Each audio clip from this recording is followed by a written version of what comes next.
What is up, guys? Today we're working on a cool one. This is a Garelli Eureka Flex, and it's struggling with power loss. And if you look closely, that is not the correct exhaust on it, and also it's having some carburetor issues, so let's get right into this repair. Fortunately for me, this bike was running when I originally got it, so the first thing I want to do is take out this spark plug and see if we can learn anything. Which, looking at it, I can tell that this is running a little rich. So let's head right to the carburetor.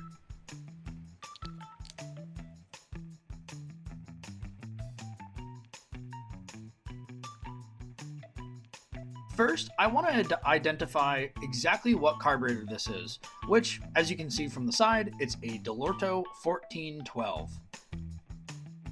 And since this bike is running rich, I wanted to then pull the main jet and see exactly what size this is. And if you look closely, you can see that this is a 50. And when I pull out my Garelli original owner manuals and operator manuals, and you go to the carburetor section, you can actually see that 50 is one of the options, the 25 mile per hour option. So I'm going to assume that this is a 25 mile per hour bike, even though it's only topping out around 18 to 17 miles per hour. And I was having another really big issue with this bike. Anytime that this bike would just sit around, even with the petcock off, the gas would leak out of the carburetor. So we're going to go ahead and make sure we clean everything up and rebuild all the gaskets on this carb.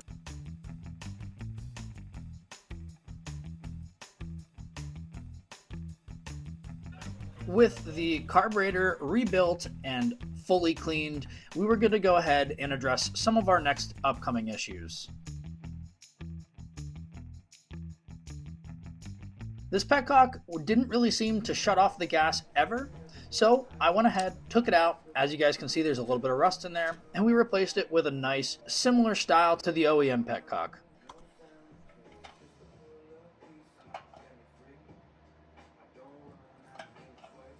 So it's time to address my biggest concern, this weird looking exhaust. I did happen to have a spare lying around, but when I was trying to mount it up, you'll notice a couple of things. First off, when you do find the correct angle on that cylinder, that does not line up at all. And when you line it up correctly, it's way too far forwards. So we're gonna have to figure something else out for this bike, because I don't have any exhaust lying around. Fortunately enough though, we did not have to wait long, because a group of Garelli mopeds actually came up for sale in a couple of states over, and me and my dad ended up going picking up all four, and I already had some plans, and as you guys saw, there was some sick Garelli bags in there.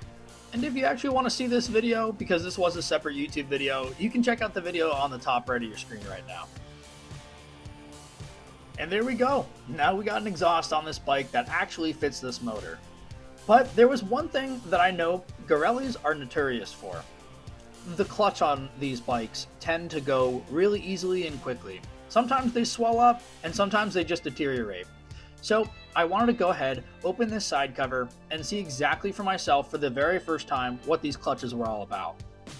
Now, we won't go into detail about how to remove and replace these clutches, but I did make a how to remove clutch video, so if you guys need this video, go ahead. There's another video top right of your screen. This clutch ended up being totally fine, so we cleaned it off and then reinstalled it. But I'm glad that I at least looked inside and made sure that that wasn't going to be our problem. With that all said, we're going to go ahead, replace that oil, get some fresh oil in there so we know that that's not going to be an issue. Put some gas in it, and see if we can get this thing going. And for anybody that doesn't know how to start one of these bikes up, top right of your screen, show you a little how-to video.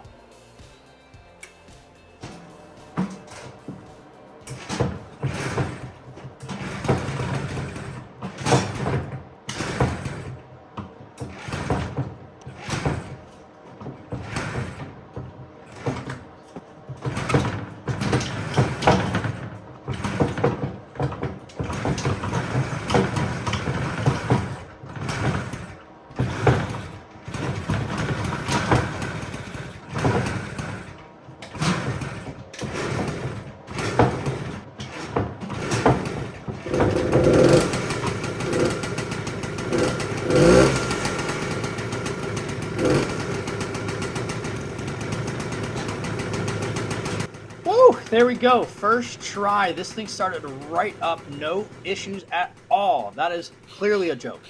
I did notice, however, it was extremely hard to start, and eventually, once I got it going, once it warmed up, this bike actually wouldn't idle at all.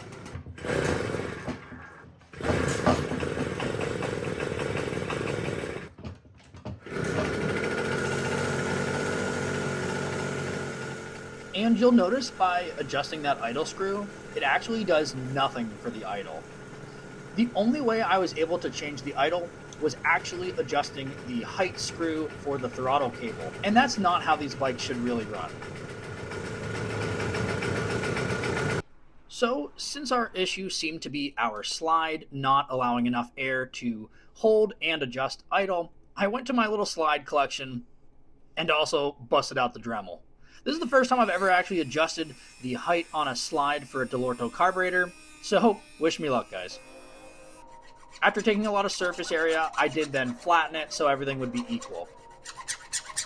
And comparing the two, it actually came out pretty good. As you guys can see, I really only took off like a couple of millimeters off the height of this. With our slide being adjusted now, I'm thinking we can actually change this idle.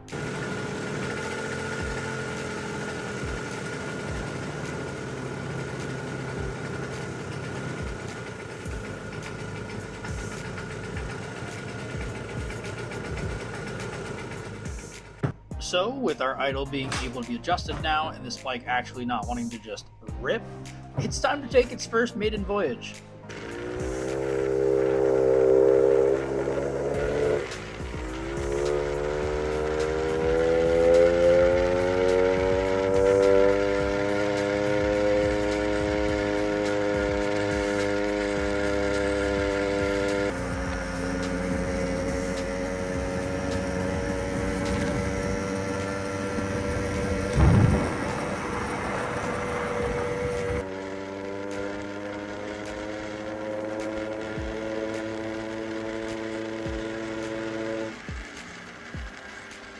With the bike now running suspiciously well, I'm not surprised that we find our first little issue here.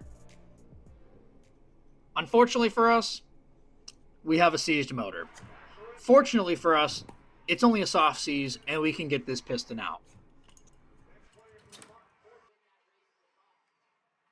So, fortunately, taking a closer look, it actually seems that there is a little bit of extra material on the cylinder wall, not scraped into it.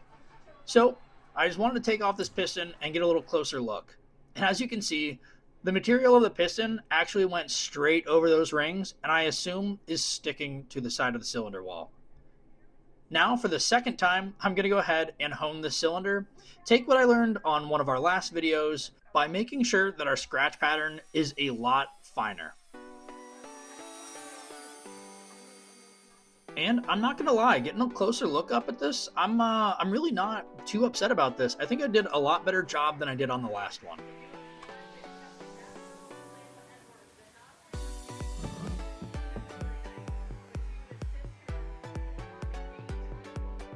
So the question now is, where do we get a new piston, and can we save our previous one?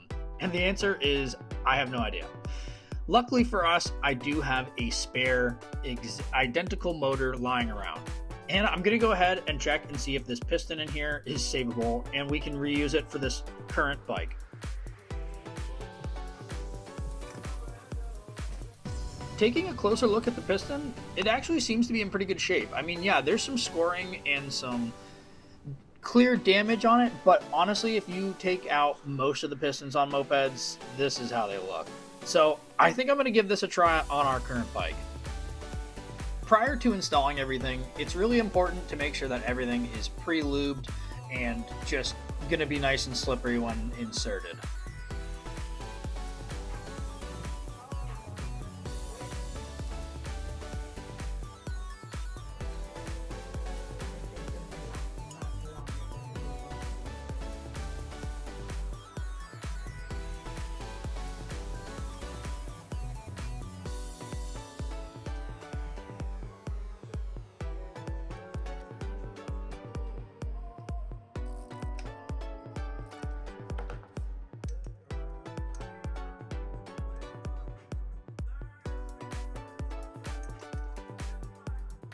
Let's talk about why I think we soft-seized.